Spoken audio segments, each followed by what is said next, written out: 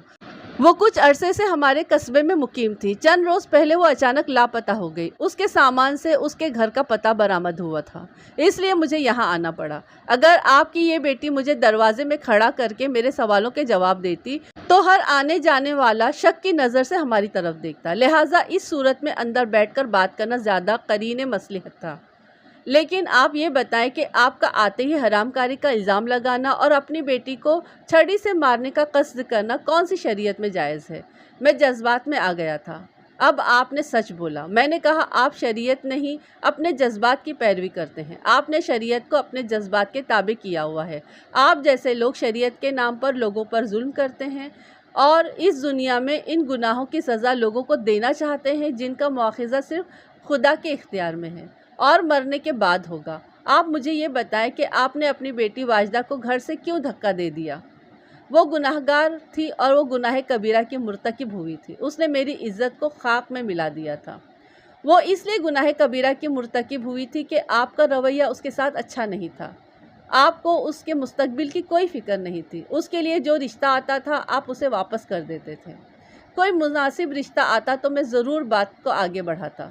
اس لڑکی کے لیے ایک حافظ کا رشتہ بھی آیا تھا۔ میں نے کہا، جو آپ کو مناسب لگا تھا، ہے نا یہی بات؟ اس نے غسیلی نظروں سے راحیلہ کی طرف دیکھا۔ منشی جی، اب آپ اس لڑکی پر ظلم نہیں کر سکیں گے۔ میں نے کہا، میں یہاں کے تھانے دار کو ہدایت کر جاؤں گا کہ وہ ہر ہفتے راحیلہ کی خیریت پوچھنے آیا کرے۔ اگر آپ نے اس پر کوئی سختی کی تو میں ڈاکٹری سرٹیفکیٹ حاصل کر کے آپ کو لاہور کے مینٹل اسپتال میں داخل کروا دوں گا۔ منشی گھبرا کر بولا، یہ ہمارا گھریلو معاملہ ہے۔ گھریلو معاملہ جب ظلم کی حد تک پہنچ جائے تو پھر وہ گھریلو نہیں رہتا۔ اگر آپ میری بات پر یقین نہیں کریں گے تو میں بطور نمونہ آپ کو 1 ہفتے کے لیے حوالات میں بند کروا دوں گا، اور میرا مشورہ یہ ہے کہ آج کے بعد آپ اپنی اس بیٹی کی شادی کے لیے کوشش کریں۔ ایک بات کا خوب خیال رکھیں، اس پر اپنی مرضی کا آدمی مسلط کرنے کی کوشش نہ کریں۔ شریعت نے اس بات کی اجازت نہیں دی کہ کوئی شخص اپنی بیٹی کی مرضی کے خلاف اس کی شادی کرے۔ شادی کے معاملے میں باپ اور بیٹی کی رائے میرے خیال میں تقریباً برابر ہوتی ہے۔ لڑکی باپ کی مرضی کے بغیر شادی نہیں کر سکتی اور باپ بیٹی کی مرضی کے بغیر اس پر کوئی شوہر مسلط نہیں کر سکتا۔ شکریہ، میں آپ کے مشورے پر عمل کرنے کی کوشش کروں گا۔ میں نے محسوس کیا کہ اس پر میری باتوں کا کچھ اثر ہوا تھا۔ وہ کچھ نادم سا دکھائی دے رہا تھا۔ منشی جی، اگر انسان کے گناہ ریت کے ذروں کے برابر بھی ہوں تو خدا اس کی توبہ قبول کر لیتا ہے۔ آپ کس خدا کے بندے ہیں کہ آپ نے اپنی بیٹی کو اصلاح کا موقع نہیں دیا اور ایک ہی غلطی پر اسے گھر سے نکال دیا؟ وہ اب میرے گھر میں نہیں رہنا چاہتی تھی۔ وہ اس لیے نہیں رہنا چاہتی تھی کہ آپ کی سختیاں اس کے لیے ناقابل برداشت ہو گئی تھی۔ میں نے کہا، قیامت کے دن آپ سے آپ کی اولاد کے اعمال کے بارے میں بھی پوچھا جائے گا۔ خدا بہت کریم ہے، منشی نے کہا۔ جی ہاں، خدا واقعی رحیم کریم ہے۔ وہ مجبوروں اور کمزوروں کو یقیناً معاف کر دیتا ہے، لیکن ان سرکشوں کو معاف نہیں کرتا جو دیدہ دلیری کے ساتھ حدود اللہ کو پامال کرتے ہیں اور پھر بھی خود کو مومن کہتے ہیں۔ کوئی عجب نہیں کہ خدا آپ کی بیٹیوں کو معاف کر دے اور ان گناہوں کا حساب آپ کے کھاتے میں ڈال دے اور آپ کو جہنم میں ڈال دے۔ وہ حیرت سے میری طرف دیکھنے لگا۔ آپ نے اپنا کیا نام بتایا ہے؟ میں نے دوبارہ اپنا نام اسے بتا دیا۔ ملک صاحب، کیا آپ واقعی تھانے دار ہیں؟ اس نے حیرانی سے پوچھا۔ کیا آپ کو اس میں کوئی شک ہے؟ آپ کی باتیں تھانے داروں جیسی نہیں ہیں۔ میں پہلے مسلمان ہوں اور پھر تھانے دار ہوں۔ میرا واسطہ زیادہ تر مجرموں سے پڑتا ہے۔ میں نے کئی سرکش ڈاکوؤں اور قاتلوں کو پھانسی دلوائی ہے۔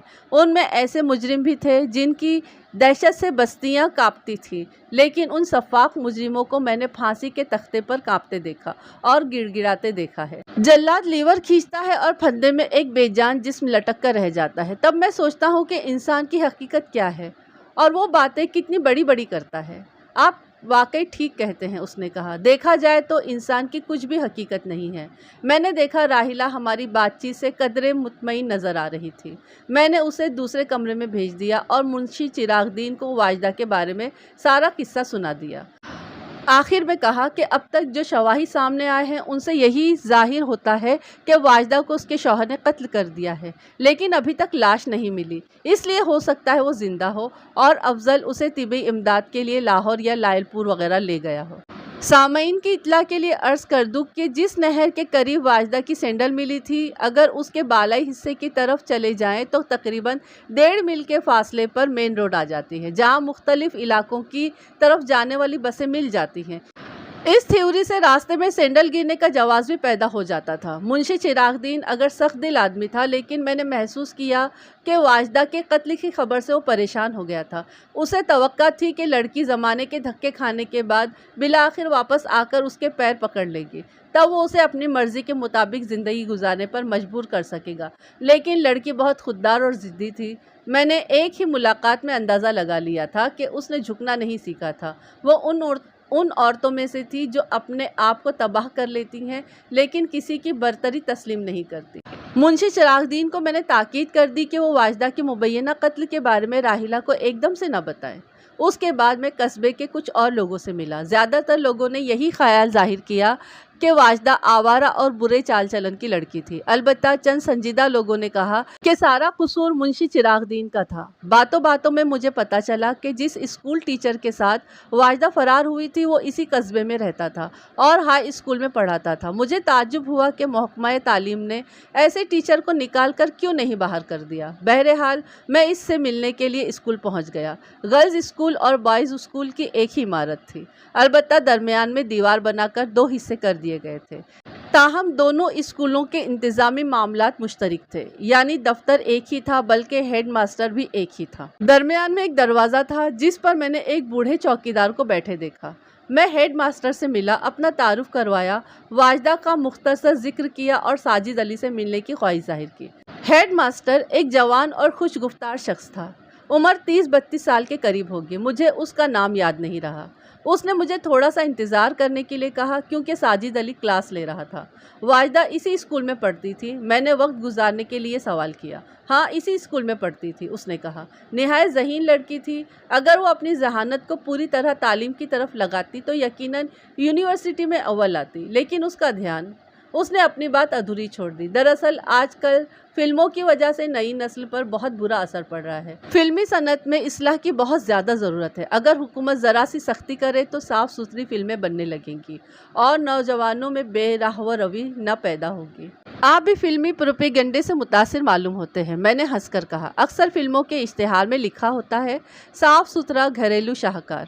اس گھریلو شاہکار میں شریف زادیوں کو عشق کرتے دکھایا جاتا ہے اور اسے سچا اور پاک عشق قرار دیا جاتا ہے، حالانکہ اسلام یہ کہتا ہے کہ عورت نامحرم سے میل جول نہ رکھے۔ پھر آپ کے گھریلو شاہکار میں ماں باپ کو عموماً ظالم اور عشق کے متوالوں کو مظلوم بنا کر پیش کیا جاتا ہے، جبکہ یہ سراسر بے حیائی ہے۔ اور آپ یہ سن کر حیران ہوں گے کہ کچھ عرصے قبل واجدہ نے بھی ایسے ہی خیالات کا اظہار کیا تھا۔ اس نے حیرت سے آنکھیں پھیلائیں۔ جس لڑکی کو فلموں نے تباہ کیا ہو، کیا وہ بھی ایسے خیالات کا اظہار کر سکتی ہے؟ اس بات میں آپ سے اتفاق نہیں کروں گا، میں نے کہا۔ واجدہ کو فلموں نے نہیں، اس کے باپ منشی چراغ دین نے تباہ کیا ہے۔ یہ آپ کیا کہہ رہے ہیں ملک صاحب؟ منشی چراغ دین تو بڑا نیک اور پرہیزگار آدمی ہے، 5 وقت کا نمازی اور تہجد گزار۔ ایک بات تو بتائیں، آپ نے منشی چراغ دین کو مسجد میں آتے جاتے ضرور دیکھا ہوگا، اس لیے آپ نے اسے نمازی کہہ دیا، لیکن کیا آپ نے اسے تہجد کی نماز پڑھتے بھی دیکھا ہے؟ وہ ہنس کر بولا، میرا خیال ہے کہ آج تک مجھے ایک بار بھی تہجد کے وقت اٹھنا نصیب نہیں ہوا۔ ویسے مشہور یہی ہے کہ منشی چراغ دین تہجد گزار ہے۔ اگر یہ بات منشی چراغ دین نے مشہور کی ہے تو وہ ریاکار ہے، اور اگر لوگوں نے مشہور کی ہے تو وہ جھوٹے ہیں۔